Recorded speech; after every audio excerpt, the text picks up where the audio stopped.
പ്രണയിച്ചു മരിച്ച മനസ്സുകൾ അടക്കം ചെയ്ത ഇടങ്ങളിൽ മണ്ണു പൂക്കും. കാറ്റ് വീശുമ്പോൾ ആ പൂക്കൾ കഥ പറയുന്നത് കേട്ടിട്ടുണ്ടോ?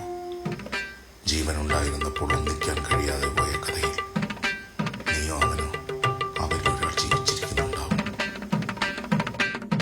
ശീലതികകൾ തളിരണിഞ്ഞുലയവേ വാക്കിളിമകളെ തേൻ കുളിർമൊഴിയേ അരിയൊരിയൂ ഞാൻ അരിലിരുന്നാടു കനകലിപികളിലെഴുതിയ കവിത തനഴകിഴും ശ്രീലതികകൾ തളിരണിഞ്ഞുലയവേ വാക്കിളിമകളെ തേൻ കുളിർമൊഴിയേ അരിയൊരിയൂ ഞാൻ അരിലിരുന്നാടു കനകലിപികളിലെഴുതിയ കവിത തനഴകിഴും ശ്രീലതികകൾ തളിരണിഞ്ഞു